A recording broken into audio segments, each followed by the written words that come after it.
The Calgary Flames are going to need a lot more than just in-game goals to compete. You're Locked On Flames, your daily podcast on the Calgary Flames. Part of the Locked On Podcast Network, your team every day.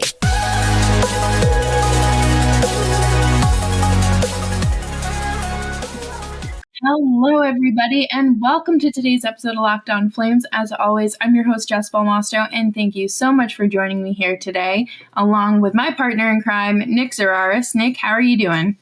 I'm very good. I'm well rested for the first time in a while. I'm very excited. This is, again, philosophy and the idea of hockey is one of my favorite things to talk about, so this is going to be fun. Yes. So we are going to be talking about the short, medium, and long-term goals of the Flames and what we as outsiders and might consider the smartest way to go about this. But before we dive into all that, please make sure you're subscribed to Locked On Flames wherever you get your podcasts and on YouTube as well.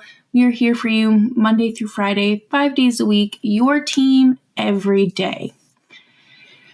The short term, there's no real timeline for this at all. As we talked about earlier in the week, being that these are people and how their range of emotions, their feelings, their confidence, that stuff is dynamic. You can't really put a hard and fast timeline on anything because you really don't know. We talk a lot about, well, you need to be planning for the present, the future, simultaneously. And that's why, being a general manager is hard, that you have to balance multiple factors. And sometimes you're going to have to make decisions that make your own job more difficult and frankly put your job in jeopardy at times, where you're going to have to put the team before your own interests at times. And I mean, you could argue that's part of why Brad did what he did last summer, was trying to save his own skin to justify, hey, I put together the best roster I could with the situation I had. We didn't make the playoffs. I did what I could. Find someone else to do it if you think someone could do better. And that's ultimately what happened. Yeah. And we talk about it a lot, and it doesn't matter what hockey team you're watching. Players can only do so much on the ice with the way that they're coached, and coaches can also only do so much with what they're given, and that also extends to the front office. Like, if you are playing with these pieces, that's what you're stuck with until you figure something out. Of course, and that's a very interesting point that you bring up, and I think you could reflect this in a few different places. You could talk about this in regards to Pittsburgh, where it feels like Mike Sullivan's kind of at wit's end, where he's like, what would you like me to do with this team they've given me? It's not that good. I'm trying my best here. You could talk about this in regards to New Jersey, where they've put together a pretty good roster, but the coach is probably holding that group back, and they haven't totally ironed out the kinks in their roster assembly. It's very fluid and it's ever changing, which is why I find team building to be the most interesting concept within sport, not just within hockey, because there are so many different factors you have to consider and put together that it's a real test of your acumen and your understanding of the sport, because you can prioritize, generally speaking, you can only prioritize one or the other of your short and your long-term goals in sports, because things are kind of one-to-one in that perspective. Mm-hmm. The Flames have started to prioritize their more long-term goals with some of the decisions they've made over the last, couple of months, bringing in a developmental coach, somebody who's been an assistant for quite a while, bringing in somebody who's been in the organization for a while, who has a real understanding of where everybody's at as the general manager. Those tell you they're expecting a little bit of runway, that they're going to have to kind of make their own path here through the guys they already have, because they know it's going to be hard to get big players to come here. So that's kind of your foundational starting point of, all right, what's our long-term goal and how do we start getting there right now? And I think in bringing a developmental coach in and prioritizing the development of the young guys that are in the organization, and we'll talk about some of those guys in a minute, that's the first step in both your short and your long-term goal. That's one situation where they line up. But to the counterpoint, and like I said before about general managers, this doesn't look good for Conroy and Huska, the first time they get to run a team, they came out of the gate really slow, and that kind of incentivized them to move things along as far as trading people. And now they've traded people and they've won some hockey games. They've beaten some good teams. Maybe that's a reflection on their ability to get more out of the guys that are here. But you're not gonna win a lot of games when you trade good players away, generally. No, and especially when you're trading your second pair defenseman away, and you don't really have much to replenish that at the moment within the Wranglers, and you put Nick DeSimone on waivers earlier this season, and he got claimed. So, you don't have... you have pieces that you can move up, of course, but it's not going to be the solid back end that Flames fans have known and come to love over the last few seasons. No, and as we talk about the short term, the rest of this season, probably into next season, that's not really the timeline, I would say, for short-term goals. I'm thinking of this as objectively, what's the goal right now? And it's identifying what you have in-house, because you don't have to change anything. You already have these guys. There's nothing additional you have to spend or do. You have as much leeway to audition and try things out and experiment as you want in this interim period where we're going to start taking pieces out and putting guys back in. So like we were saying earlier, we want to see Matt Coronado get back up here for the final 15 games of the regular season. Whenever Peltier's ready, I would like to see him back up here. I would like to see Oliver Chillington, if he's physically ready, to get more minutes and play maybe some special teams and experiment if he's good enough to do one of those two things. I would like to see Dustin Wolf get a good share of the starts the rest of the way, which, to my understanding, if they trade Markstrom, is what's going to happen, but they got to do that first. That's the short-term goal. Get those guys in, see what they are, and then once you know what they are, you can start looking towards what do we still need. Yeah, and this, I keep going back to Buffalo, and just because you don't want to do what they did. And we talked yesterday and earlier in the week as well about how there's no right or wrong way to do this, or more right way, but you need to steer clear of what Buffalo did, because you cannot afford to waste 8 years, because then you just wasted the biggest problem. That's Huberdeau's contract. Buffalo had a lot of things go wrong. Let's not. That is the most extreme of extreme outcomes, where I want to say they went through 4 or 5 different coaches before they finally settled on Granato, who may or may not be good. I know he's had a lot go wrong for him this year. I mean, they brought in Teddy Nolan after Lindy Ruff, and then they brought in, that's right, they had Bilsma, they had Phil Housley, they had Kruger, and then Donato, and they tried a bunch of different coaches. They tried appeasing the star players, where they brought in a coach that Jack Eichel wanted. They brought in Kruger. That team wasn't very good. Eichel's neck situation became a real issue for the team, and they couldn't prioritize a guy who wasn't going to play. Well, even though I disagree with how the Sabres handled that situation, they couldn't prioritize a guy who didn't want to play for them anymore. So they had to bring in a coach who was going to be able to approach that situation with a constructive mindset. And that's the biggest thing here. I don't want to hear, I can't, they're not good at that, they need to worry about this. None of this matters. None of this matters. They're not winning anything. They're not going to win the Stanley Cup. If you're a team if you're not one of those 10 teams of the 32 that has a legitimate aspiration for winning the Stanley Cup, your goal needs to become one of those 10 teams. How do you become one of those 10 teams? By developing your guys, taking advantage of the market when players become available, and going for it when everything lines up. When you are not in that group, you want to get into that group, the Flames need to figure out how they can make that leap. And that's where we're at right now. And we have to take those baby steps before we take that leap. And coming up next, we're going to talk about the medium-term goals, because you can't just jump from the start to the end. But before we do that, I do want to talk to you about Indeed.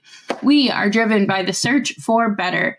But when it comes to hiring, the best way to search for candidates isn't to search at all.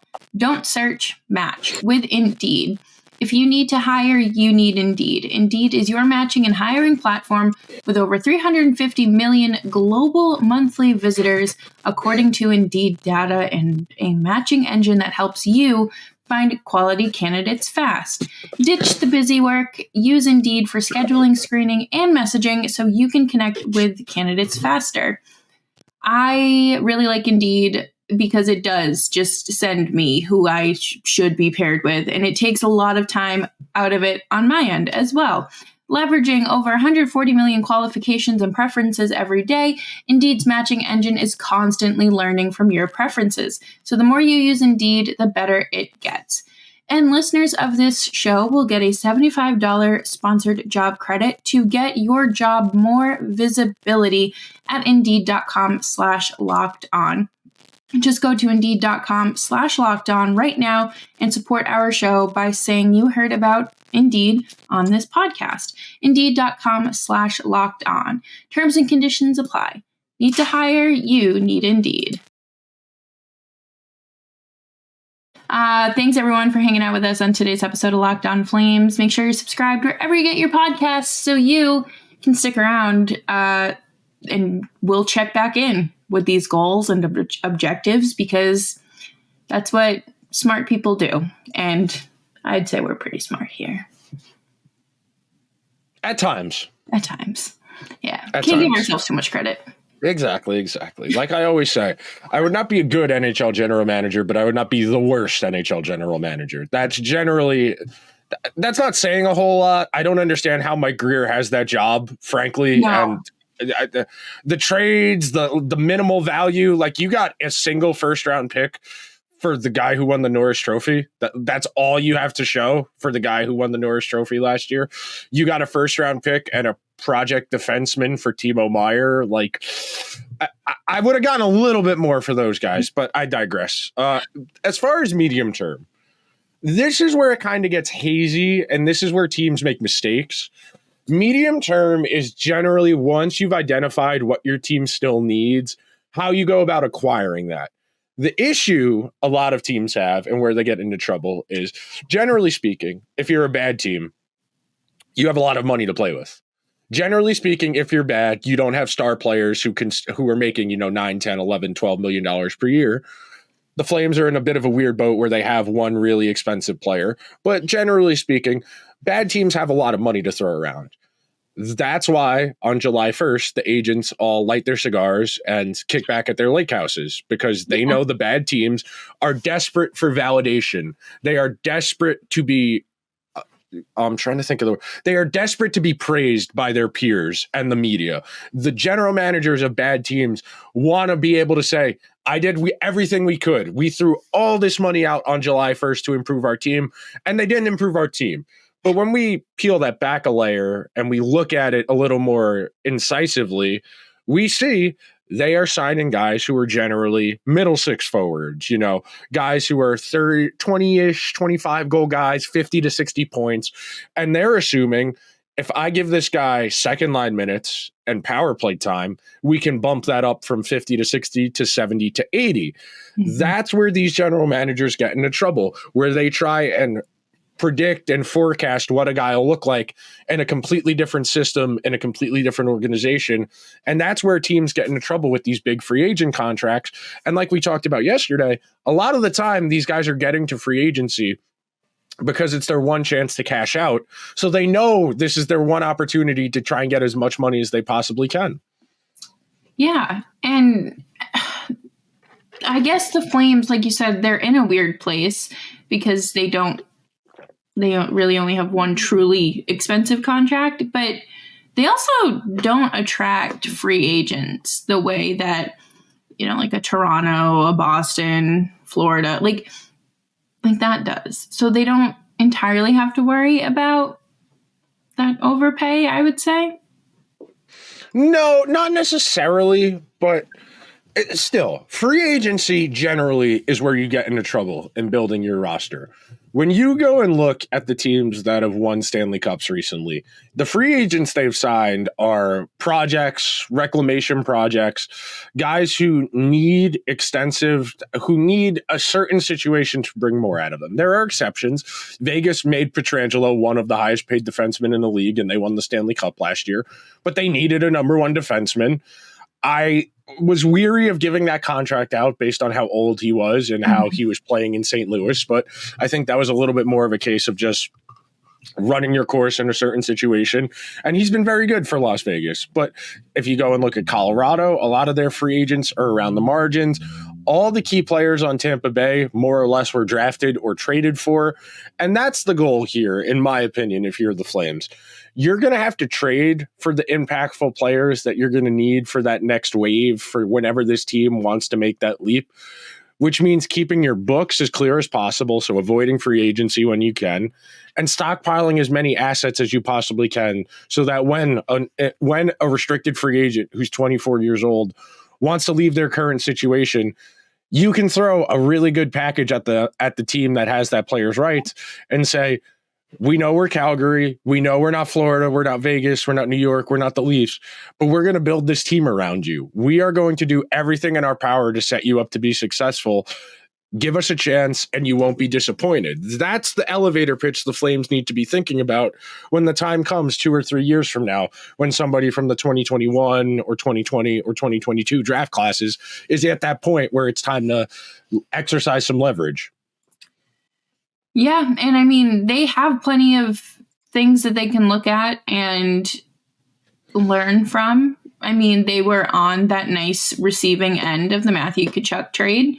And I mean, you ever want to get rid of or have to trade a player like Matthew Tkachuk, but like, say a situation like that comes down the line, okay, great. We have things that are attractive enough to at least put us in this conversation. And that's important, because if you're not in the conversation, you're not making those forward steps as a team. No, and the other thing I'll add to that, as part of that being ready, the Flames need to show they're making progress in this period. It's okay if they don't make the playoffs. It's okay if they're stinky, but they need to be gradually improving so that when the time comes and a star player is available, they can show, hey, we're getting closer. We need someone like you to put us over the top. That's your medium-term goal, is set your roster up to so that when an impactful player becomes available, you have as good a chance as another team to bring them in, because those are the hardest pieces to get, the genuine bona fide star players, because there aren't a lot of them. That's what makes them special. Exactly. And I mean, just real quick here, this is where I'm looking at like Mangiapane and Rasmus Andersson, because they'll probably be in this time period, they'll need contract extensions. You really have to look at that and think, is this worth investing the next 7-8 years in to 28, 29-year-olds? Yeah, that ultimately, this is where most teams mess up. This is where most teams mess up, is this intermediary period where they're not good, they're not awful, but they need more players to kind of get closer, and they throw money at the wrong players trying to hope they can become better. And you don't want that. They have spent so much time hoping. They need to actually put some action behind what their hopes and aspirations are as an organization. And like we're seeing right now with them moving players and actually being willing to be proactive instead of reactive. And that's nice to see, especially considering where the organization has been and kind of been stuck for the last decade. This is acknowledging there is a problem is the first step of correcting said problem. So the Flames have identified their short-term goals, and they know what their long-term goal is. They need to find a way to go from the one to the middle. That's the key right now for them, is they've identified, hey, what we've been doing is not working. let's take a step back. Let's start setting ourselves up for next year, the year after, the year after. That's a good starting place when you are going through a weird period as a franchise. Yes. And coming up next, we are going to talk about the long-term goal, the wonderful light at the end of the tunnel that hopefully we're all still sticking around the Flames for. And we are going to take a quick break and be right back after this. Grocery bills are so expensive these days, but now they don't have to be. Start getting cash back on your grocery shopping with the free Ibotta app and get cash back every time you shop. Do you love making money but also love spending money? Don't we all? Now you can make money while you spend it every time you shop with Ibotta. Ibotta is a free app that gives you the most cash back every time you shop on hundreds of items from groceries to beauty supplies, even to toys. So you can make sure you're beating inflation no matter what you're purchasing. Other apps give you points that don't amount to much. With Ibotta, you just add your offer in the app, upload your receipt, and get real cash that you can cash out to your bank account, PayPal, or a gift card. Join over 50 million users, earn cash back every time you shop from over 2,700 brands and realtors, including Lowe's, Macy's, Sephora, Best Buy, and more. Right now, Ibotta is offering listeners $5 just for trying Ibotta using code LOCKEDONNHL when you register. Just go to the App Store or Google Play Store and download the free Ibotta app and start earning cash back when you use code LOCKEDONNHL. That's IBOTTA in the Google Play or App Store and use code LOCKEDONNHL. Thanks, everyone, for tuning in to today's episode of Locked On Flames. We hope you've enjoyed your week and have stuck around and listened to this week's episodes because it puts a lot of stuff into perspective as we are quite literally 2 weeks away from the trade deadline. So make sure you're subscribed and stick around and hang out with us. This long-term goal. We're talking like the new arena. Like they're going to have to be, this is a little bit away. In my brain, that is how I would do this if I was the general manager. Yeah. That would be my vision, my plan, that by the time we have the new arena, we have established who the faces of our new team are. We've established what our identity as a team is, and hopefully we've gotten our new star player. We've gotten our guy that we're organizing our team around, if not two of those guys. That is the long-term vision, is the opening night of our new arena. We feel good about where we are as a franchise and feel like all we need to do is tinker around the margins. You heard me talk about this the other day when we were talking about Carolina. Mm-hmm. This would apply as well to Tampa Bay, to St. Louis, to Washington. Those teams that they made the playoffs very consistently. They were always amongst the best teams in the conference, their respective conferences. But they didn't get the recipe exactly right. You know, it took 8, 9, 10 years of consistently being in the playoffs, tinkering 2 or 3 guys in, 2 or 3 guys out to get the exact right formula so that everything lines up perfectly. That's where the Flames need to be. I'm not saying they need to be a Stanley Cup contender by the time the arena opens, but I'm saying they need to be a playoff team and they need to be in that trial period of figuring out, okay, we think we're close. What do we need to put us over the top?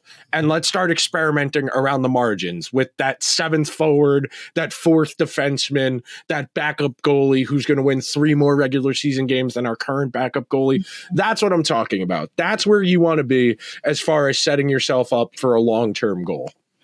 Yeah, and we talk about this current team being a fringe playoff team. That's not where you want to be. When this time comes, you want to be, I would say, one of the teams that, you start the season and you're high in the power rankings and predictions. You don't have to be division winners, but you got to be something, not nothing. No, they should be. I'm trying to think of a team who's in a similar boat now, but all of the teams I would say are kind of having down years. But like, I would say the Flyers, where it's kind of like, oh, you guys are not bad. We didn't expect this from you. That's kind of where I would expect them to be 2 years from now. And one thing I'll touch on to this, and we can tie it to the game last night against Boston. That takes time to get to that place. There are going to be a lot of ugly, there are going to be a lot of rough games over the next couple of seasons where the roster's lean, there aren't as many good players, and it's going to suck. But the guys who stay, the guys who endure, those are the guys that are worthy of sticking around. There are enough guys where it would have been very easy after they traded Lindholm for everybody to just pack it in. Business decisions, I'm avoiding contact when I can. I don't really care if we win or lose. But there has been a real kick in the butt the last 2 weeks to really play with a lot of energy, a lot of effort. And last night was a great example. I didn't get home till the start of overtime. I watched the highlights this morning, but I watched the overtime. Kadri, who's really taken that leadership role on this team. I know Backlund is the captain, but the way Kadri plays, frankly, is a little bit more. Kadri plays with a little more emotion, a little bit more energy, and a kind of way that's it allows other people to feed off of it. And he's really kind of carved out a nice spot for himself in that visible leader role. And somebody who, frankly, that's the type of person who you want this next group of guys to be around during this transitionary period, because he's not going to BS it. He's not going to phone it in at any point. He's going to go until his body won't let him. Yeah. And I was watching a media availability with Huska, I think it was earlier this week, and he was asked about Kadri and like the season that he's had and with the two kids on his wing, and Huska just gave him a lot of credit for, not letting his ego get in the way or anything. And because these are two young kids and he is a Stanley Cup champion, and, he probably would assume you're getting solid wingers, especially with, you just won everything. So, I mean, he has taken on this role and really adapted to making sure things happen, but also not being like the previous coach and punishing them for making rookie mistakes. No, and those type of guys, you need those types of players in this transition period. I mean, this applies to Huberdeau. This applies to Blake Coleman. This applies to Rasmus Anderson. This applies to Mackenzie Weegar.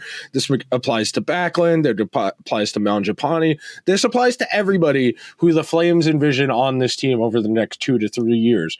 Those are the guys that are going to have to keep this from going entirely off of the track, so it doesn't end up in a Buffalo-like situation. It doesn't end up in an Arizona-type situation.